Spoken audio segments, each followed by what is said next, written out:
नहमदुहु व नसल्ली अला रसूलिल करीम अम्मा बाद फ़अऊज़ु बिल्लाहि मिनश शैतानिर रजीम बिस्मिल्लाहिर रहमानिर रहीम। नाज़रीन, इस वक्त हम एक तारीखी जगह पे मौजूद हैं। जिस पहाड़ी के ऊपर हम हैं इसको जबल ज़ुबाब कहा जाता है, यानी ज़ुबाब नाम की पहाड़ी।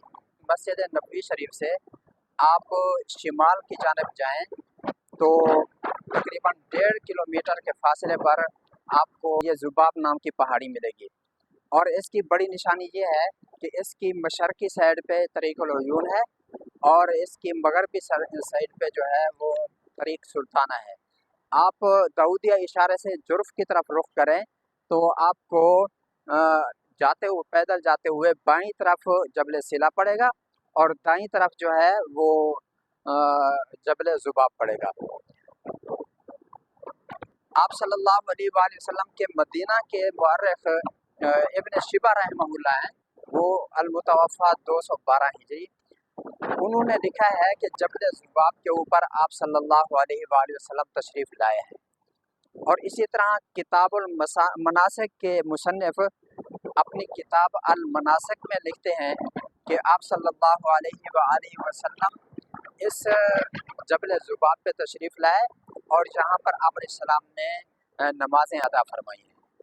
और इसी तरह अल्लामा तिबरानी रहमहुल्लाह ने अपनी हदीस की किताब में ये एक रिवायत नकल की है हज़रत साहल बिन साद रज़ी अल्लाह ताला अन्हु से। वो फरमाते हैं कि अन्ना नबी सल्लल्लाहु अलैहि वसल्लम सल्ला अला ज़ुबाबिन, कि नबी करीम अलैहि अत्यबुस सलात व अज़का तस्लीम ने ज़ुबाब के पहाड़ी के ऊपर नमाज अदा फरमाई है। जबल ज़ुबाब का जिक्र ग़ज़वा अहज़ाब, ग़ज़वा खंदक के मौका पर तारीख़ की किताबों में, सीरत की किताबों में कसरत से आता है। आप सल्लल्लाहु अलैहि वसल्लम ग़ज़वा अहज़ाब, ग़ज़वा खंदक के मौका पर यहाँ तशरीफ़ लाए और आप सल्लल्लाहु अलैहि वसल्लम के लिए चमड़े का सुर्ख रंग का एक खैमा लगाया गया इस जगह और आप सलाम ने इस खैमा में ग़ज़वा अहज़ाब के दिनों में से कुछ दिन गुजारे।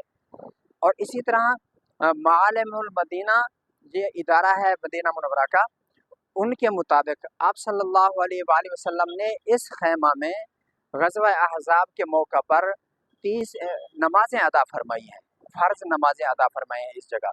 और इसी तरह आप सल्लल्लाहु अलैहि वसल्लम खंदक की खुदाई के दौरान सहाबा कराम की जहाँ खड़े होके निगरानी भी फरमाते थे। जब थक जाते थे आका अलैहिस्सलाम इसी खैमा के अंदर तशरीफ़ ले आते, आराम फरमाते, सुकून करते थे। और मशहूर बात है ग़ज़वा अहज़ाब के अंदर सहाबा किराम को और आप सल्लल्लाहु अलैहि वसल्लम को बहुत ज़्यादा भूख और प्यास का सामना करना पड़ा। इस दौरान सहाबा किराम ने अपने पेटों पर पत्थर बांध दिए और पत्थर पेट पर इसलिए बांधा जाता था कि पेट खाली होने की वजह से काम में खलल न पड़े और काम में रुकावट ना हो। सहाबा आप सल्लल्लाहु अलैहि वसल्लम के पास है तो आप अलैहिस्सलाम ने 2 पत्थर पेट के ऊपर बांध रखे थे। तो नाज़रीन, मुमकिन है आप सल्लल्लाहु अलैहि वसल्लम ने जो पत्थर पेट के ऊपर बांधे थे और सहाबा कराम ने, वो इसी जबल ज़ुबाब के हों, ये हो सकता है। गोया के ये पहाड़ी आप सल्लल्लाहु अलैहि वसल्लम की सजदों की गवाह है और इसी तरह आप अलैहिस्सलाम के नमाज़ों की गवाह है, आप अलैहिस्सलाम की मुशक्क़त और भूख की गवाह है और आप अलैहिस्सलाम के जहाँ पर कुछ दिनों के गुजारने की ये पहाड़ी गवाह है। और इन नमाज़ों का जिक्र जो किया गया है, इन नमाज़ों की तायीद हज़रत अम्मी आयशा सिद्दीक़ा रज़ी अल्लाह ताला अन्हा के एक असर से भी होती है। हज़रत हारिस बिन अब्दुर्रहमान बिन ज़ुबाब कहते हैं कि मरवान बिन हिकम, ये एक मशहूर आदमी गुजरे हैं, ये इस जबल ज़ुबाब के ऊपर एक यमनी आदमी को सूली देना चाहते थे, सूली पर लटकाना चाहते थे। हज़रत अम्मी आयशा सिद्दीक़ा रज़ी अल्लाह ताला को पता चला कि मरवान बिन हिकम जबल ज़ुबाब पर एक आदमी को सूली पर लटकाना चाहता है, तो उन्होंने पैगाम भेजा और अजीब बात फरमाया ताइस्ता, ए मरवान तेरा सत्यानाश हो, सल्ला अलैहि रसूलुल्लाह सल्लल्लाहु अलैहि वसल्लम वत्तखज़तहु मसलबन, कि जिस जगह नबी अलैहिस्सलाम ने नमाजें अदा फरमाई हैं उस जगह को तू सूलीगाह बनाना चाहता है, तेरा सत्यानाश हो। तो ये पैगाम पहुंचा तो मरवान बिन हकम ने वो इरादा अपना ख़त्म कर दिया। तो اس اثر سے معلوم ہوتا ہے کہ آقا علیہ الصلوۃ والسلام کی نماز کی جگہ جہاں پر موجود ہے۔ اور ولید بن عبد الملک رحمۃ اللہ علیہ جو خلیفہ گزرے ہیں مسلمانوں کے، ان کے دور میں حضرت عمر بن عبد العزیز رحمۃ اللہ علیہ، جن کو عمر ثانی کہا جاتا ہے، وہ مدینہ منورہ کے گورنر تھے۔ تو ولید بن عبد الملک کے حکم پر نبی کریم صلی اللہ علیہ وسلم کی نمازوں کی جگہ اور صحابہ کرام کی نشانیوں کی جگہوں پر انہوں نے مسجدیں تعمیر کروا دیں۔ تو ان میں سے ایک مسجد جہاں بھی تعمیر کی گئی، جس کو جبل ذباب کے اوپر بنایا گیا اور اس کا نام مسجد ذباب رکھا گیا۔ تھوڑے عرصے بعد اس مسجد کا نام مسجد ذباب سے مسجد رایا کے نام پر تبدیل ہو گیا۔ اس کی دو وجہیں بتائی جاتی ہیں۔ ادارہ معالم المدینہ کے مطابق آپ علیہ السلام نے غزوہ احزاب کے موقع پر اسی پہاڑی کے اوپر جھنڈا بھی گاڑا تھا، تو اس وجہ سے اس مسجد کو مسجد رایا بھی کہا جاتا ہے۔